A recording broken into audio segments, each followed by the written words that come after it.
Como é que, independentemente de eu ter a capacidade de dar ordens ou não, eu consigo garantir que existe alinhamento e uma cultura que se vive no dia-a-dia? É que a cultura não é uma coisa que se declara, é algo que se vive.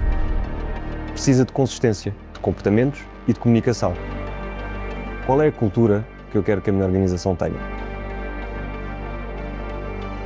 Como lidar com aquele colaborador que tem uma performance incrível, mas que cria desafios na gestão da equipa, cria desafios de cultura. A imagem da empresa, que é também um reflexo da sua cultura, é impactada pelos seus melhores momentos do que pelo bom serviço que presta. O que separa o autoempregado daquele que tem verdadeiramente uma empresa é a incapacidade de o líder transmitir a sua visão para toda a organização. Tem, no fundo, 4 quadrantes que medem 2 coisas que são fundamentais quando estamos a olhar para este tipo de desafios. Repetir constantemente a mesma mensagem. Por isso, o que eu aprendi durante estes 8 anos, acho que pode interessar qualquer gestor. Durante 5 anos, liderei uma organização perto de 3.000 pessoas. E ao contrário de muitas outras organizações, estas 3.000 pessoas não tinham um vínculo laboral direto com a empresa. Uma empresa de mediação imobiliária, em que todas as pessoas, todos os consultores, renovam diariamente, por sua iniciativa, os laços com a empresa. E por isso, como é que se consegue alinhar e garantir que uma cultura é vivida no dia-a-dia quando não temos a capacidade de influenciar e dar ordens ou de exigir às nossas pessoas? Este foi um dos desafios mais interessantes de gestão que tive e por isso o que eu aprendi sobre alinhamento e cultura durante estes 5 anos em que tive a oportunidade de liderar a KW é algo que eu acho que interessa a qualquer gestor ou líder de equipa. Estive 8 anos na KW, 5 dos quais como CEO. E por isso liderei cerca de 3.000 pessoas, com uma característica muito específica. Nenhuma delas, nenhum dos consultores imobiliários, tem um vínculo laboral com a organização. O que basicamente significa que não fazia ideia se no dia a seguir alguém ia aparecer ao trabalho. Não existia essa obrigação. E ainda assim, a cultura vivia no dia-a-dia. Por isso o que eu aprendi durante estes 8 anos, acho que pode interessar qualquer gestor. Como é que, independentemente de eu ter a capacidade de dar ordens ou não, eu consigo garantir que existe alinhamento e uma cultura que se vive no dia-a-dia. Olá, eu sou o Mark Tyrone e sou o fundador da Burnbright, a empresa que acabei de criar depois da minha saída como CEO da KW. Hoje quero falar sobre como é que se alinha uma organização, como é que se alinham pessoas e colaboradores com uma cultura, independentemente do tipo de relação que nós temos com eles. Um dos desafios pelos quais eu acho que qualquer empresário passa é perceber como é que eu garanto que a missão que no início obviamente vive na minha cabeça, que a minha visão é passada para toda a organização. No início é relativamente simples, porque estamos a falar de 2, 3, 10 pessoas com quem eu contacto diariamente. E por isso a missão, a cultura, é vivida quase de forma informal. O desafio está na escala, sobretudo quando a missão, a visão, a cultura começa a ser passada por outras pessoas que não nós diretamente. Então como é que se garante que existe este alinhamento e que aquilo que é a visão do fundador, do empresário, do gestor, não se perde naquilo que todos ambicionam, que é o crescimento? Um dos principais learnings que eu tive nestes últimos quase 20 anos de gestão é que não é de certeza a dar ordens. É, sobretudo, uma coisa muito simples, mas que na espuma dos dias poucas vezes se faz. E ainda menos de forma estruturada. E é muito simples. Repetir constantemente a mesma mensagem. Mas que na fase inicial não pode viver só da claridade daquilo que está na cabeça do fundador. Tem que estar escrito, literalmente. Qual é a cultura que eu quero que a minha organização tenha?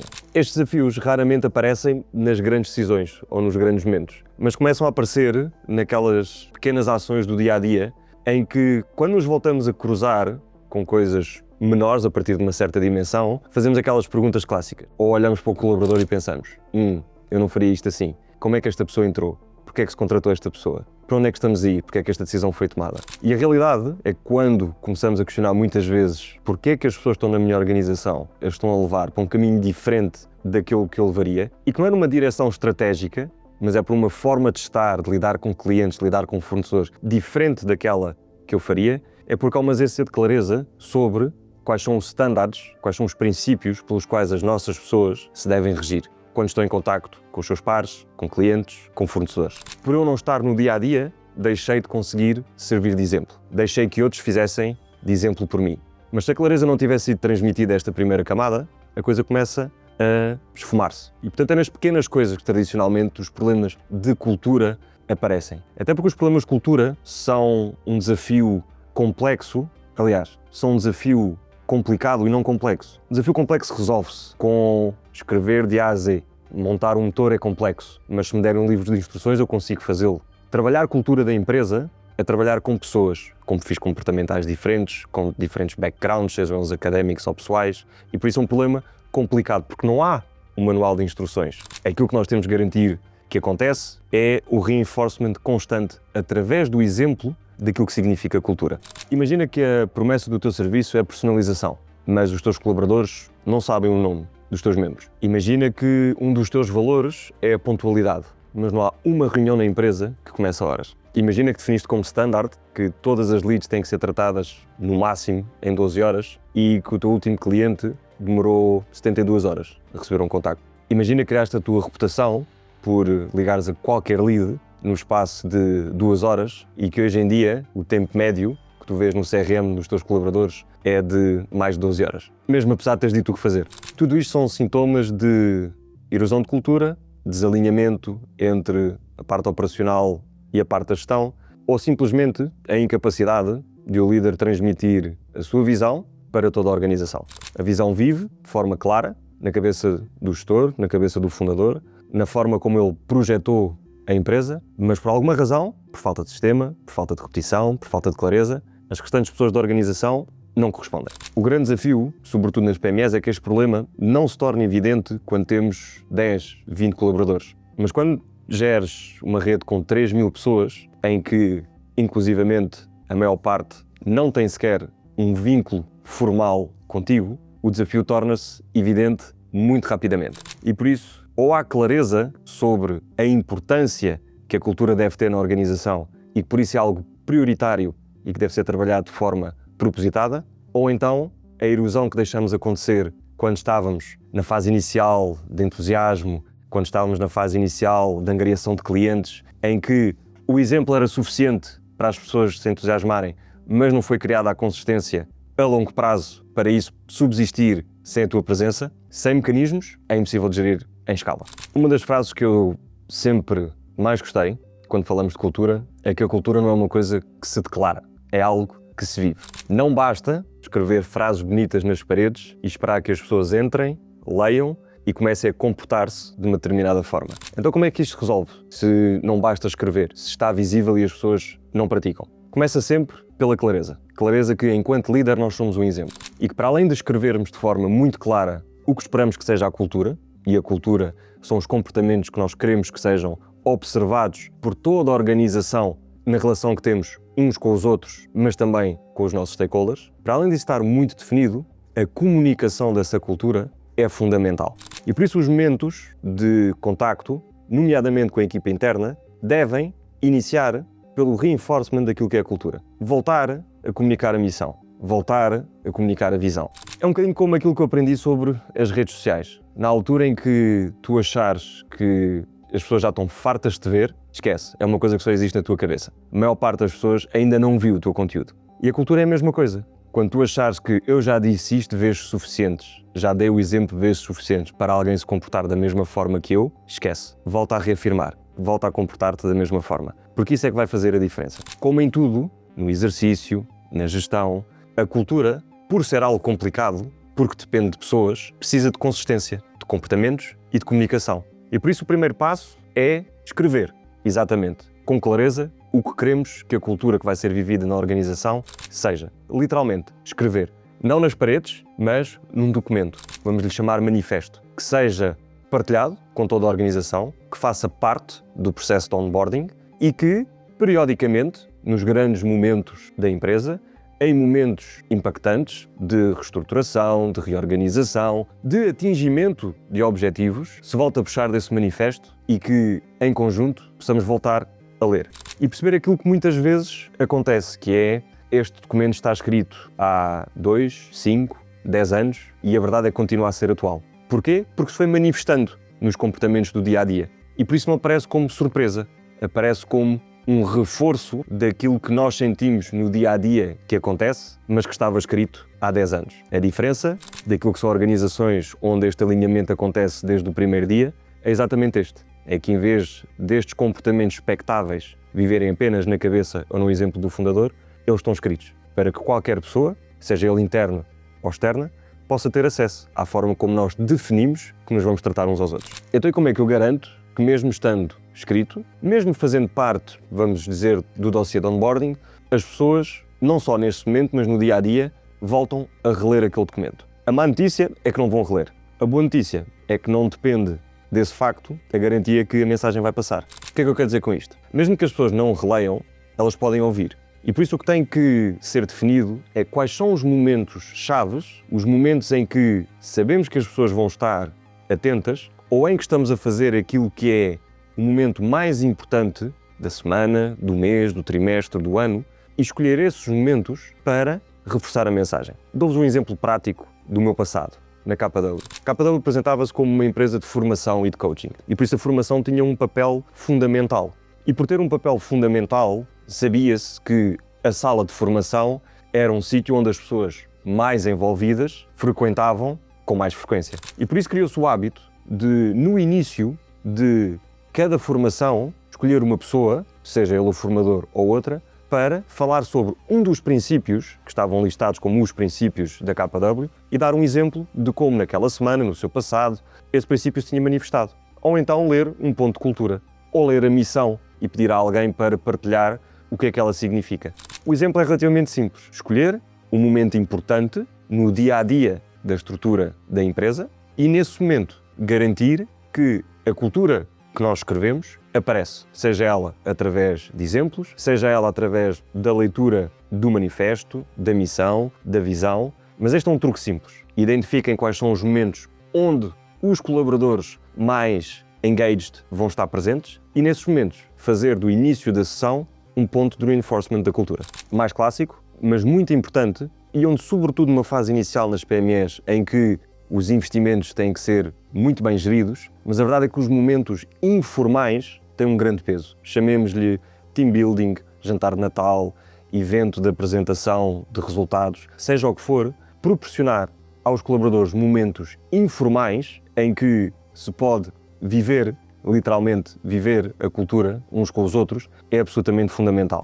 Mas mais uma vez, não façamos momentos de diversão só por fazer. E irmos todos passear de barco só porque é giro, sem que se aproveite esse momento para explicar porque é que estamos aqui e o que é que este momento representa dentro daquilo que estamos a querer atingir, aí sim é um investimento ou um gasto desnecessário. Mas se o momento for propositadamente aproveitado para fazer o reinforcement da mensagem e criar um movimento informal onde isso se vive, então aí é um investimento e não um custo desnecessário. Muitas vezes quando falamos de cultura, falamos do aspecto positivo. Um dos grandes erros que se comete é não garantir que a cultura também aparece nos momentos difíceis. Cultura também deve significar standards. Se nós exigimos que os nossos colaboradores se comportem de uma determinada forma, seja internamente, seja perante os clientes, fornecedores, então, quando isso não acontece, tem de haver consequências. Qualquer organização acaba por ser o reflexo daquilo que são os piores comportamentos que tolera. E tolerar um comportamento desalinhado com a cultura durante demasiado tempo é o mesmo do que não ter a cultura escrita. E por isso os standards devem estar tão bem definidos e escritos de forma tão clara quanto a cultura. Esta é a parte mais desconfortável. Nós não gostamos de consequências, não gostamos de conversas difíceis, muito menos gostamos de misturar, corrigir um comportamento de alguém com aquilo que é suposto ser um momento bom ou algo agregador, que é falarmos sobre a cultura. Mas a verdade é que muito mais rapidamente, e acho que qualquer gestor sabe isso, qualquer pessoa que lide com clientes sabe isso, muito mais facilmente a imagem da empresa, que é também um reflexo da sua cultura, é impactada pelos seus melhores momentos do que pelo bom serviço que presta. E por isso, cumprir standards, tê-los corretamente definidos, corretamente comunicados, é absolutamente fundamental para que nos momentos difíceis e nas decisões duras, a cultura também apareça. Uma das decisões mais difíceis para um empresário é saber como lidar com aquele colaborador que tem uma performance incrível, mas que cria desafios na gestão da equipa, cria desafios com os seus colegas. No fundo, cria desafios de cultura. Como é que eu avalio uma pessoa destas? E como é que eu avalio o impacto de uma decisão de eventualmente manter ou não essa pessoa na equipa. Para isso, cruzei-me recentemente com um framework que fui adaptando ao longo da minha experiência de gestão, que eu acho que pode ajudar qualquer empresário não só a lidar, como a tomar uma decisão mais enquadrada com aquilo que quer que a sua empresa seja. O framework é muito simples. Tem, no fundo, 4 quadrantes que medem 2 coisas que são fundamentais quando estamos a olhar para este tipo de desafios. A primeira, o óbvio, foi por aí que nós começámos. Qual é a performance do colaborador? E por isso, num primeiro eixo, ter a performance, que é algo, inclusivamente, que deve ser mensurável. Eu consigo, com alguma facilidade, tendo KPIs internos, tendo processos definidos, definir se um colaborador meu está a fazer um trabalho em linha com aquilo que é expectável ou, eventualmente, até acima da sua expectativa. Descobrir os meus melhores performances, os meus A-players, é tradicionalmente algo relativamente simples. E por isso, esta é a primeira dimensão. É alguém com uma boa performance ou uma performance abaixo da média. A segunda dimensão é um pouco mais complexa de medir, porque é mais qualitativa, mas muito provavelmente, ou não, ou dito de outra forma, de certeza que a prazo vai ter muito mais impacto na organização, que é entender se os nossos colaboradores estão ou não alinhados culturalmente com aquilo que a empresa é. E por isso, o mesmo tipo de avaliação, embora numa métrica mais qualitativa. Num segundo eixo, ter cultura. Eu percepciono que há um maior ou menor alinhamento daquela pessoa com a cultura que eu quero que seja vivida na organização e, a partir daí, definir 4 quadrantes, que nos vão permitir não só colocar as pessoas em cada um destes quadrantes e, em função do sítio onde a pessoa está colocada, tomar uma decisão em linha com a avaliação quantitativa e qualitativa que eu faço. Os 4 quadrantes são estes. Vou começar por os mais óbvios. Quando eu tenho alguém que tem baixa performance e que tem um baixo alinhamento percepcionado com aquilo que é a cultura da organização, o que eu tenho que fazer, e que muitas vezes é uma decisão difícil, mas que tem que ser feita, é gerir a sua saída. E digo gerir a saída porque estes são momentos, tradicionalmente acontecem quando algum desafio é identificado e por isso é fácil tomar decisões a frio. Mas a saída também deve ser gerida, até para respeitar a razão pela qual inicialmente a pessoa se juntou à nossa organização.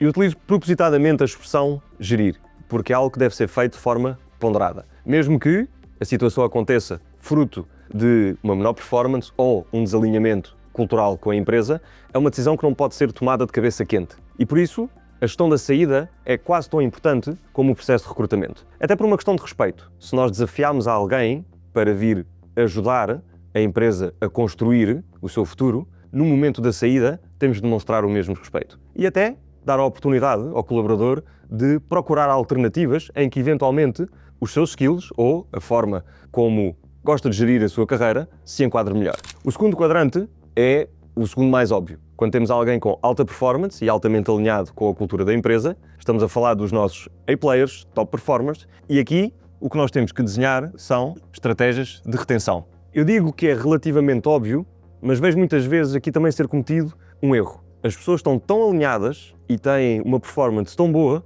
que muitas vezes são aquelas pessoas que dizemos ela voa sozinho. Mesmo isso sendo verdade, é fundamental garantir que continuamos a falar com esta pessoa periodicamente, através de feedback estruturado, com uma periodicidade adequada à sua performance, para que a retenção esteja garantida, mas acima de tudo, que a pessoa continue a sentir algo que é fundamental para a motivação que vai continuar a gerar a performance, que é o reconhecimento, seja ele monetário ou de outra natureza. E por isso, mesmo que estejamos muito satisfeitos com estes colaboradores, não cometamos o erro de nos esquecermos deles e o deixarmos voar, porque sem nós ele já está a ter um bom trabalho na mesma. É verdade, mas se sem o nosso acompanhamento a performance é boa, o que é que poderia acontecer se nós estivéssemos mais próximos ainda destas pessoas? E por isso são pessoas que muitas vezes trazem muito à empresa, mas podemos menosprezar por alguma razão. São os casos mais óbvios, onde ainda assim, como eu expliquei, pode haver desafios na gestão.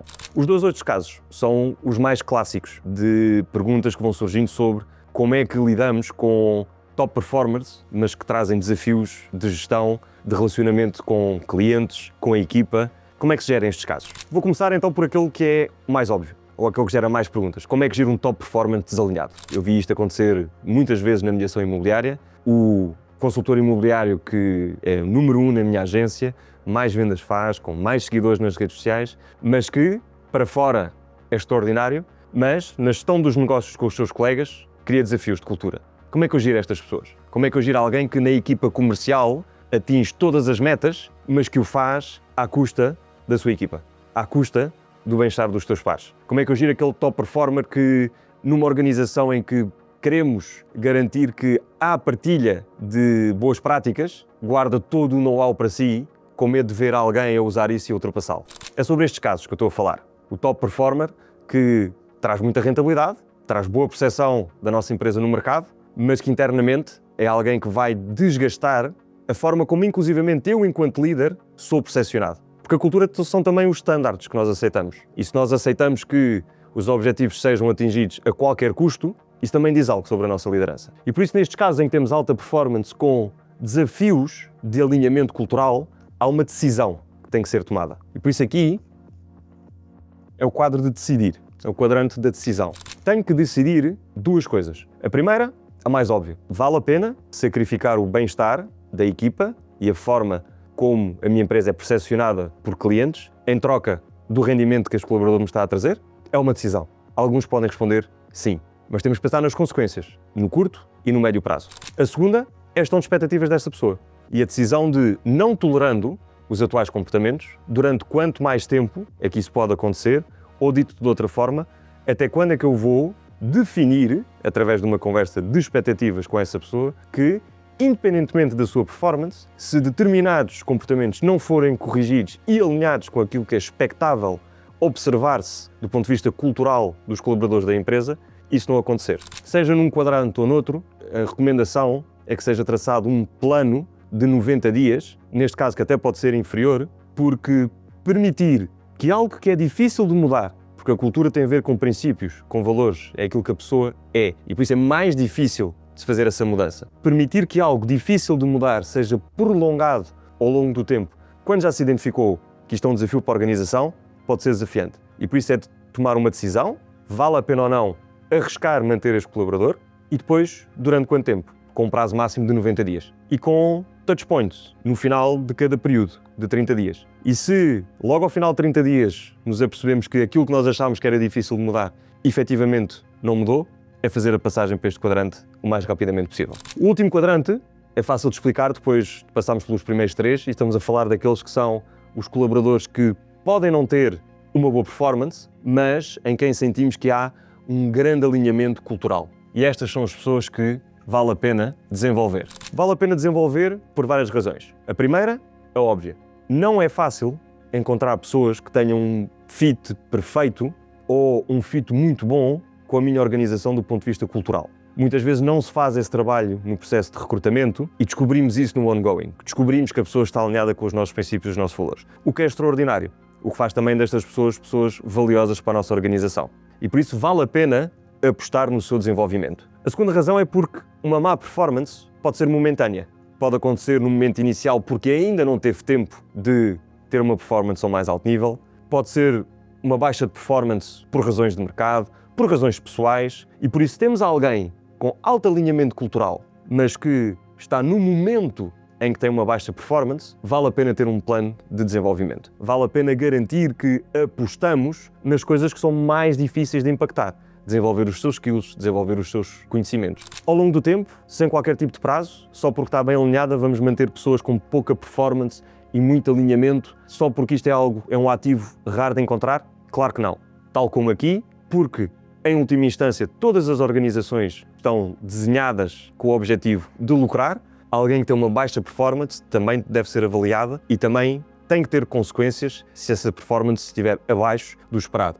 E por isso o plano de desenvolvimento também deve ter 90 dias e também deve ter métricas claras e timings claros para que se faça a avaliação daquilo que é expectável acontecer durante este período, para se poder medir se houve de facto um desenvolvimento do colaborador em linha com aquilo que é expectável que seja a performance na sua função. Uma última nota. Se calhar ao ouvir-me pensaram, e o top performance? Não pode estar a ter um momento de desalinhamento cultural? Se é admitido a alguém que esteja altamente alinhado que tenha um momento de performance mais baixo, porque é que eu não posso permitir a alguém que tenha alta performance que tenha momentos de desalinhamento cultural? Claro que se pode permitir, claro que é possível, mas devemos nos sempre lembrar que skills, conhecimento, são sempre coisas mais fáceis de desenvolver. E por isso um desalinhamento temporário nesta dimensão, é mais fácil de corrigir. Um desalinhamento cultural, que tem a ver com princípios e valores, que no fundo é aquilo que a pessoa é, pode ser mudado, mas normalmente demora mais tempo, e tempo, no contexto empresarial, significa dinheiro, que muitas vezes, para pequenos empresários ou estruturas menores, em que estas pessoas têm um peso relevante, é algo que nós não podemos desperdiçar por acreditarmos que vamos conseguir mudar alguém. E por isso, na gestão de pessoas e na avaliação de contratar pessoas com performance, garantido o seu alinhamento, este é o framework que me ajudou na minha carreira ao longo de 20 anos de gestão, e muito em particular nos últimos 5 anos, em que geri uma equipa que nem sequer tinha um vínculo laboral formal, e que por isso o garantir que a cultura é vivida no dia-a-dia e que tem uma relevância no desenvolvimento das pessoas a prazo tão ou mais importante que a performance é absolutamente fundamental, e foi um game changer na minha carreira. O que separa o autoempregado daquele que tem verdadeiramente uma empresa são processos. É aquilo que garante que, quando tu não estás, as coisas acontecem na mesma. A cultura segue exatamente o mesmo princípio, mas é o garante que não só as coisas acontecem, mas mais importante ainda, que acontece a coisa certa. Este é o primeiro vídeo desta série que vou fazer aqui no YouTube. E por isso, para além do óbvio que todos pedem, escrever, gostares, etc., mais importante para mim, nesta fase de lançamento do projeto, é ter o teu feedback sincero. Fez-te sentido? Tiraste algo que podes aplicar amanhã na tua empresa? O que é que gostavas de ouvir mais? Conto com a tua colaboração. E já agora, dá like e subscreve na mesma.